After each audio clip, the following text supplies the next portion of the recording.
टकराता है, एक खानदान दूसरे खानदान के साथ टकराता है। और अगर आपने मजीद इस दायरे को वसी किया तो फिर आप पूरी कौम के अंदर देखेंगे कि एक मेरी पूरी कौम है और उस कौम के मुकाबले में कोई कौम है, कोई हक पर है, कोई बातिल पर है। तो आपको किसका साथ देना है? हक का साथ देना है या बातिल का साथ देना है? ये तमाम मेयारात को मैं जब बयान करूंगा ना तो आप देखते चले जाइए कि आप होते तो क्या करते।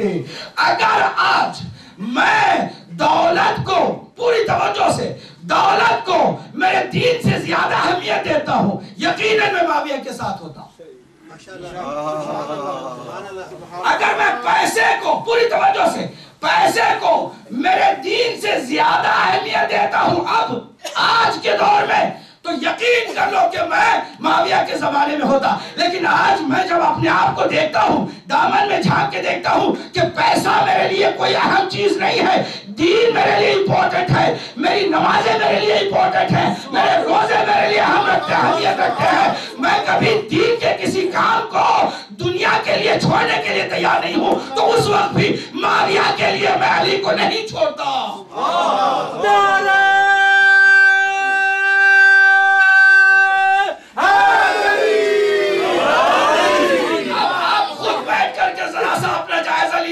कि आप किसको अहमियत देते हैं। नमाज का वक्त आता है तो मैं कमाने की तरफ ज्यादा तवज्जो देता हूं या नमाज की तरफ तवज्जो? सुभान अल्लाह। आप खुद फैसला करें। और मैं इस दायरे को थोड़ा सा और नजदीक करके आपको महसूस होने वाली बात बताता हूं जो आप प्रैक्टिकली महसूस करें।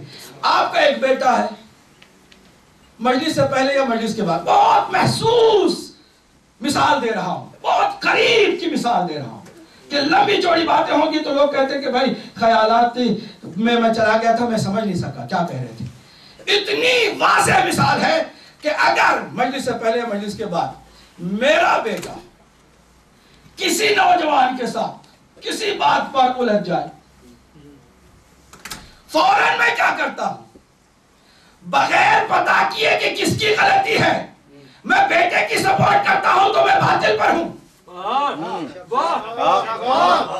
नहीं क्या कर रहे हो? क्या बात? अगर आप नहीं समझना चाहते तो ये आपकी प्रॉब्लम है। करीब तरीन मिसाल है ना, वाज़ेह तरीन मिसाल है। सिर्फ चूंकि मेरा बेटा है किसी तौर पर उसे सपोर्ट करनी चाहिए, ये बातिल सोच है, हक सोच नहीं है। क्योंकि मैंने मेयार किसको बनाया है? बेटे को बनाया। चूंकि मेरा बेटा है इसलिए मुझे सपोर्ट करनी है। मैं ये नहीं देखना चाहता कि गलती किसकी है, बस ये देखना चाहता हूं इसमें अपना कौन है, पराया कौन है। अपने की मैं सपोर्ट करता हूं, यानी हक हमने समझा ही नहीं है। लेकिन अगर आपने क्या किया, जैसे ही आपको पता चला आप गए, पहले बात क्या है, दोनों की बात सुनी और जो सही था उसकी सपोर्ट की, तो आप हक वाले हैं, आप हक के तरफदार हैं। आप हक के, आप ये नहीं देखते कि मेरा बेटा गलती भी है। बहुत मुश्किल काम होता है ना ये। यही तो मैं कह रहा हूँ कि हक को बातिल का मेयार समझो और अपने आप को ले जाओ और देखो कि कहाँ फिट होते हो। क्या मैं अपने भाई सिर्फ बहस भाई होने की वजह से सपोर्ट करूँ? क्या सिर्फ इस वजह से कि वो अहले ज़बान है, मेरी ज़बान बोलता है इसलिए मैं उसे सपोर्ट करूँ, मेरे कबीले का है इसलिए सपोर्ट करूँ, मेरे खानदान का है इसलिए सपोर्ट करूँ, या मेरे गाँव का है इसलिए सपोर्ट करूँ? नहीं, अगर हक है तो उसकी सपोर्ट करो, चाहे वो बज़ाहिर दुश्मन ही क्यों ना हो। और अगर बातिल है तो उसकी सपोर्ट ना करो, चाहे वो अपना ही क्यों ना हो। यह है मेयार अहले बैत अतार का। सल्लल्लाहु अलैहि मोहम्मद व आले मोहम्मद।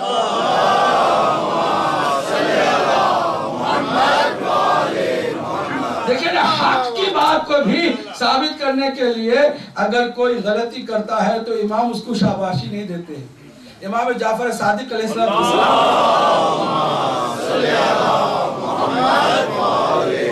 ये तरीक़ेकार था कि जब ज्यादा लोग आ जाते थे ना मुनकिरीन में से, तो अपने शागिर्दों को इमाम ने ट्रेन किया हुआ था कि हर कोई बैठे उसके साथ मुनाजरा करे, मुबाहसा करे और डिबेट करे और उसको दलाइल से कन्विंस करे।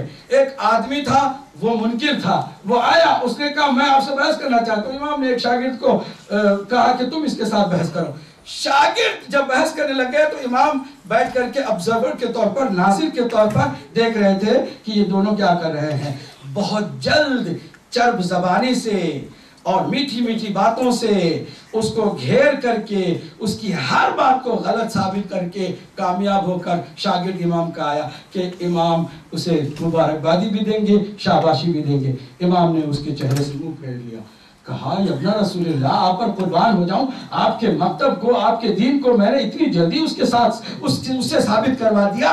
कहा बिल्कुल तुमने साबित करवाया, लेकिन हम खुश नहीं हुए इससे। कहा क्यों? कहा इसलिए कि बहुत सारी बातें तेरे दुश्मन की वो सही थी, उसको भी तुमने गलत साबित करने की कोशिश की।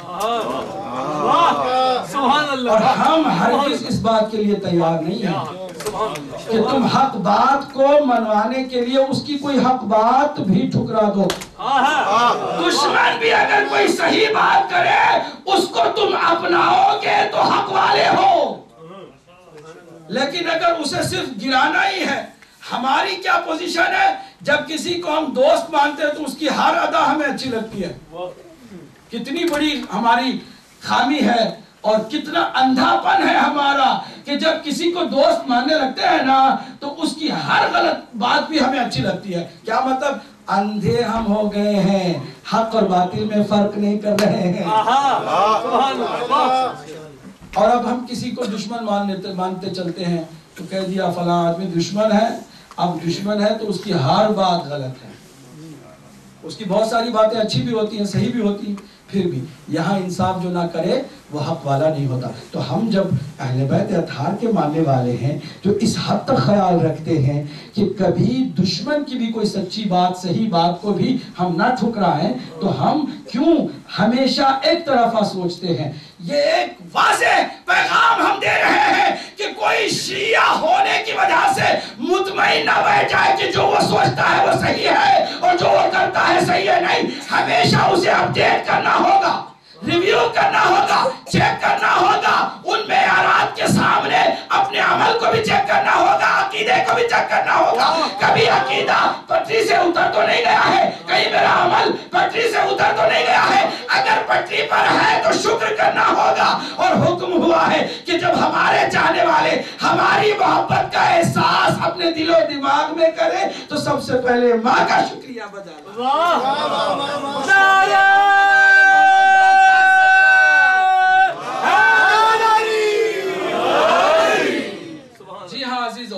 आइए अब मेयारात की तरफ। अभी तो मैंने ये मुकद्दमतन गुफ्तगू की है ना कि हमारा मिजाज अगर हक वाला नहीं है तो फिर कुछ भी नहीं है। बाकी कोई अच्छी हमारी कोशिश भी अगर कायम रह सकती है तो उसी बुनियाद पर कि जो हक के इर्द गिर्द हो। हक से हट जाए तो फिर हम भी निकल जाते हैं। अब जरा देखिए, पहला मेयार हक ये अल्लाह सुब्हानहू तआला की जात। हमारे हर काम में हमें चेक करना है अल्लाह इससे राजी है कि नहीं है, अल्लाह इससे खुश है कि नहीं है। ये मेयार है, पहला मेयार अल्लाह सुब्हानहू तआला की जात, क्योंकि वही हक है ना, वही सरचश्मे हक है। हमेशा हम क्या करते हैं? इसका उल्टा करते हैं। हम चेक करते हैं कि हमें पसंद है कि नहीं है। हम समझते हैं दीन भी खाने पीने की तरह है, जो पसंदीदा खाना है वही खाओ, जो अपनी पसंद की चीज है वही पियो। तो समझते हैं दीन भी ऐसा है। दीन को भी हम इसी तरह समझते हैं कि अब इसमें अल्लाह की मर्जी जो भी है हम उसे पसंद करते हैं कि नहीं करते हैं। हम अपनी तरफ से पसंद करते हैं किसी चीज को, उसको तो कर देते हैं। किसी चीज को पसंद नहीं करते, उसको नहीं करते। बाज लोग नमाज भी पढ़ने के लिए तैयार हो जाए, खर्चा कुछ भी नहीं है। रोजा भी रखने के लिए तैयार हो जाते हैं, उसमें भी कुछ बचत ही है, खर्चा कुछ नहीं है। हज पे जाना यार पैसे लगते हैं ना, पसंद नहीं है। जियारतों पे जाओ, कहते वहां धक्के खाएंगे जा करके, ये करेंगे वो करेंगे। ठीक है, यहीं से भी हम सलवार पढ़ सकते हैं, दुरूद भेज सकते हैं ना। हाँ वाह भाई वाह, अकीदा आपका यहाँ इतना मजबूत दिखाया जाता है कि हम दूर से भी सलाम करेंगे तो जरूर सलाम पहुंच जाएगा, यकीनन पहुंच जाएगा। लेकिन आप भी तो पहुंच सकते हैं। मेरे साथ चल रहे कि नहीं मेरे नौजवानों? तवज्जो करो, तुम्हें बदलना है इसलिए कि तुम मुस्तकबिल हो। तुम अगर बदल जाओ तो तुम्हारी नस्लें आबाद हो जाए। सोच बदलो कि हर काम में हमें अपनी मर्जी नहीं देखनी है, बल्कि क्या देखना है, अल्लाह की इसमें रिजा है कि नहीं है। दोस्त कहता है चलो बाहर खेलने चलते हैं। जाने से पहले आप देखें, गौर करें कहां जा रहे हैं, किस तरह का खेल है, किस माहौल का खेल है। अच्छे माहौल में है, बुरे माहौल में है, अल्लाह पसंद करेगा।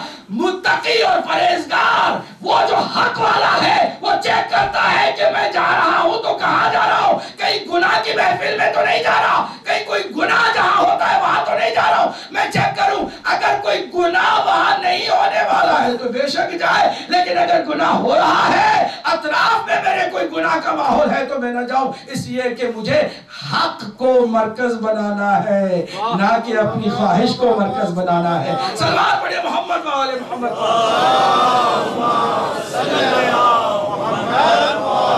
आप चाहें या ना चाहें, मैं चाहूं या ना चाहूं, कोई ना कोई हमारी जिंदगी का, रोजमर्रा की जिंदगी का मरकज होता है। जैसे आप खाने काबा में जाए ना, तो खाने काबा के इर्द गिर्द लोग तवाफ कर रहे होते हैं, खाने काबा का तवाफ कर रहे होते हैं। खाने काबा जाहिरी तौर पर भी मरकज है और उसके इर्द गिर्द आप घूम रहे हैं। रोजाना हम किसी ना किसी काबे के अतराफ घूम रहे होते हैं, या अपनी ख्वाहिश को काबा बना लिया है, या अपनी ख्वाहिश के मुताबिक ही घूम रहे हैं, या फिर खुदा को अपना खुदा माना है तो उसके फिर इर्द गिर्द घूम रहे हैं।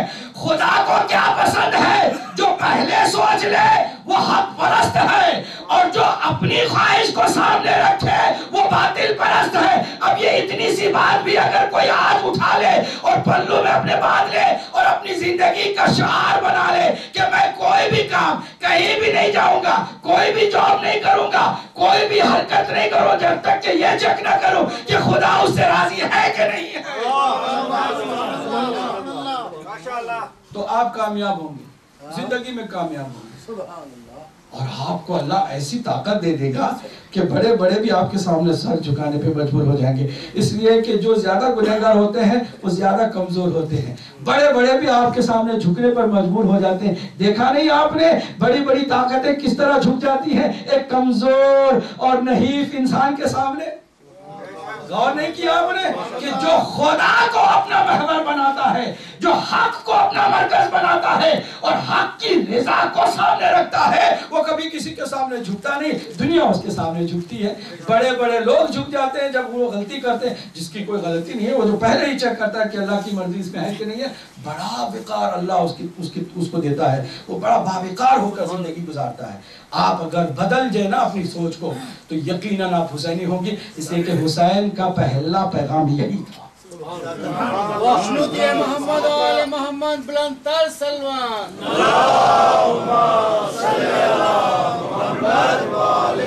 दूसरा मेयार पूरी तवज्जो से, अल्लाह का रसूल है,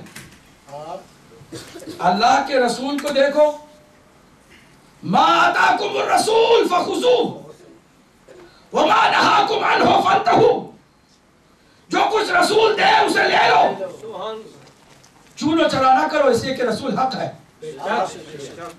तुम्हें मुश्किल में डालने के लिए नहीं, तुम्हें नजात देने के लिए दे रहा है।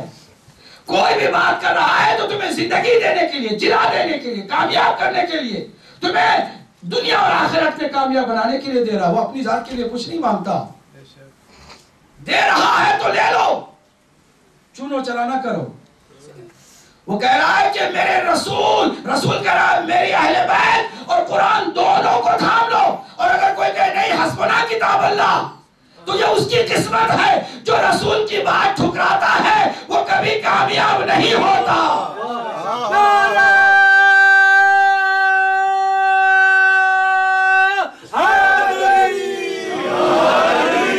बाज लोग किसी को बढ़ाने के लिए रसूल को घटा देते, उनको परवाह भी नहीं होती कि वो क्या कर रहे हैं। पर हबीब खुदा खत्मुल अंबिया बुलंद तर सलाम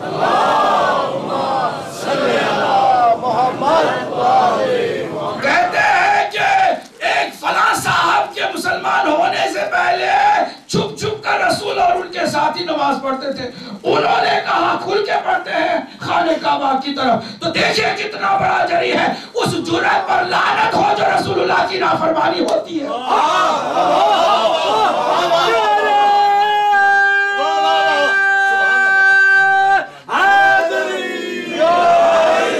वो जुर्रत नहीं है जो रसूलुल्लाह की नाफरमानी करे। अगर रसूल कहे खामोश तो जो खामोश न रह सके, रसूल का हुक्म होता कि हाँ तुम खुल के नमाज पढ़ सकते हो, तो फिर तुम्हें खुल के ही पढ़ना चाहिए। जैसे हुक्म था कि तुम खबरदार जिस जगह पे तुम्हें खड़ा रहा हूं उसी जगह पे खड़े रहना, भागना नहीं। जुर्रत वहां दिखाते, बहादुरी वहां दिखाते। अरे मेरे रसूल ने कह दिया है कि मैं अपनी जगह से ना हिलूं, कुछ भी हो जाता ना हिलते। मैं मानता बड़े शुजा है, बड़े बहादुर है, वहां तो कदम नहीं टिक सके।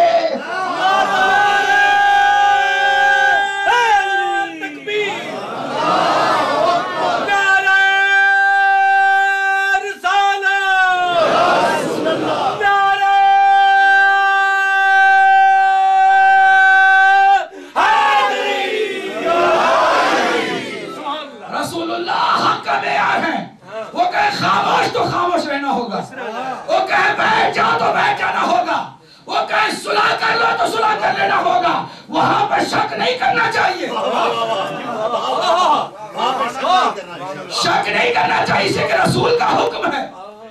लोग शुजा बनाते हैं उसको कि जो नाफरमानी करे। क्या रसूलुल्लाह में नौजुबिल्लाह कोई बुज़दिली थी कि वो छुप के बैठते थे? अरे तुम्हारी भलाई थी इसमें। अगर हुक्म था तो उस पर बाकायदा अमल होना चाहिए था। रसूलुल्लाह में आए, जो रसूलुल्लाह की नाफरमानी करे हमारा उसके साथ कोई ताल्लुक नहीं। इसे कि रसूलुल्लाह को हक का मेयार मानते हैं, मेयार हक मानते हैं। जो रसूलुल्लाह को किसी एक बात पर भी सताए, रुलाए या फिर अज़ियत पहुंचाए या फिर किसी बात को टाल मटोल करने की कोशिश करे, उसका हमारे साथ कोई ताल्लुक नहीं है। दुनिया इसकी सजा हमें जो भी दे मंजूर है, लेकिन रसूलुल्लाह की इत्तिबा में कोई कमी नहीं आनी चाहिए। वो मेयार हक है। अगर रसूल कहे चुपचाप बैठे रहो तो बैठना पड़ेगा। मनमानी करोगे तो हक से निकल जाओ। अगर कहे खामोश, रोना नहीं, मैं जो तुम्हारे साथ हूं,